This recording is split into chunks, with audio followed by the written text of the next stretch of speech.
How to read and interpret the normal ECG and practical approach for the ECG, क्योंकि अब हमने basic जो normal ECG की सारी जो हमें बेसिक्स पता होनी चाहिए वो हमने सारी कवर कर ली हैं। ये ईसीजी पेपर है एक्चुअली हमारे पास कैसे नज़र आता है। अगर आपने इसको फिर से रिवाइज करना तो वीडियो को पॉज करके आप इसको चेक कर सकते हैं। We have discussed its in detail.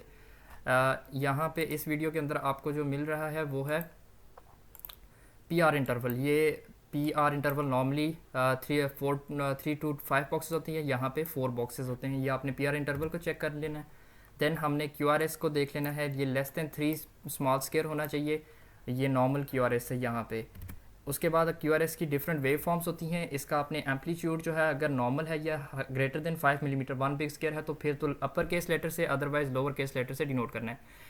Every positive after the P wave, यहाँ पे आपके पास पी वेव होगी। Every positive, first positive after the P wave is R. Before अगर आर नेगेटिव है तो क्यू, अगर आफ्टर आर कोई नेगेटिव वेव है दैट इज एस। ये एक शेप हो सकती है क्यू आर एस की। Second, first positive R, small R क्यों है ये हमें पता है। Then negative is S, only negative, there is no R. तो हम डिसाइड नहीं कर सकते कि ये नेगेटिव बिफोर आर वाली है या after R, so we refer it as Q S complex. First positive R, after R if there is a negative wave, S wave. First positive is always R, then after R there is negative S. अगर S के बाद दोबारा कोई negative आएगी तो हम उसको R prime से डिनोट करेंगे, capital small depend upon the amplitude. Negative there is an R wave, then we have the before R is a Q wave, then we have the R wave again and the Q wave। तो method क्या है कि आपने सबसे पहले identify करनी है first positive deflection, that is R. अगर उससे पहले कोई नेगेटिव है क्यू, उसके बाद कोई नेगेटिव है एस, अगर एस के बाद अगेन कोई पॉजिटिव आ रही है दैट विल बी आर। और लास्ट जो आपने इंटरवल ईसीजी के ऊपर करना होता है वो है बिगिनिंग ऑफ द क्यू से end of the T wave में, that is Q T interval. और Q T interval normally 9 to 11 boxes होती हैं। यहाँ पे हमारे पास ये 11 बॉक्सेस हैं, मीन्स 0.36 to 0.44। ये मेथड है मैयरिंग द नॉर्मल और regular rhythm, paper and pencil और क्लिपर मेथड। अगर आप इंटरेस्टेड हैं तो पॉज करके आप इसको रीड कर लें। ये स्किल है, ये एक्चुअली स्किल है। और मैंने इसकी जो क्लिपर मेथड है वो हमने डेमोस्ट्रेट करके ये वाला मेथड हमने चेक भी कर लिया कि हम कैसे करेंगे। नॉर्मल साइनस रिदम के लिए ये क्या फीचर्स होने चाहिए ये आपने रीड करने हैं यहाँ पे, इसको फिर से पॉज करके।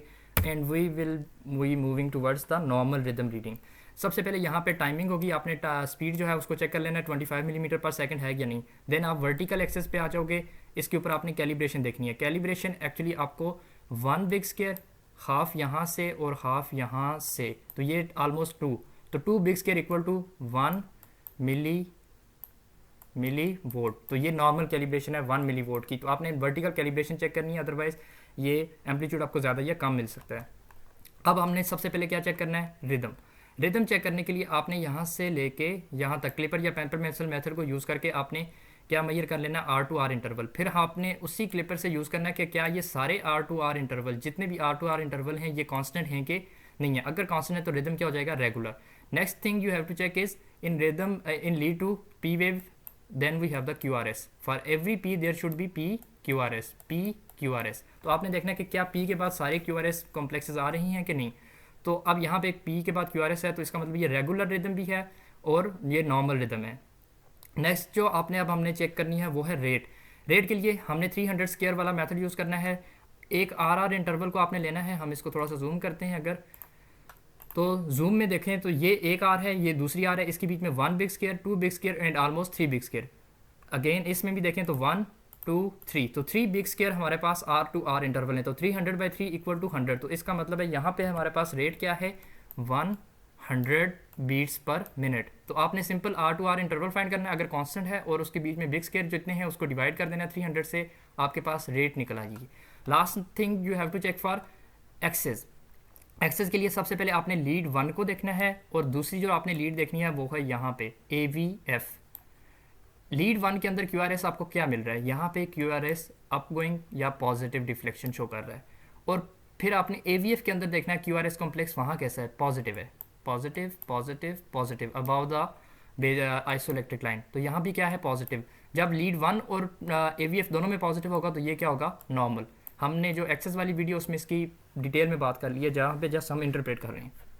अगर तो लीड 1 में पॉजिटिव होता है और AVF में नेगेटिव होता तो ये लेफ्ट एक्सेस डेविएशन होती। अगर AVF में ये क्यू आर एस नेगेटिव होता और यहाँ पे पॉजिटिव होता और इधर वन में नेगेटिव होता तो ये राइट एक्सिस डेविएशन होती है, अगर दोनों में नेगेटिव होता तो फिर ये एक्सट्रीम एक्सिस डेविएशन या इनडिटर्मिनेट होती।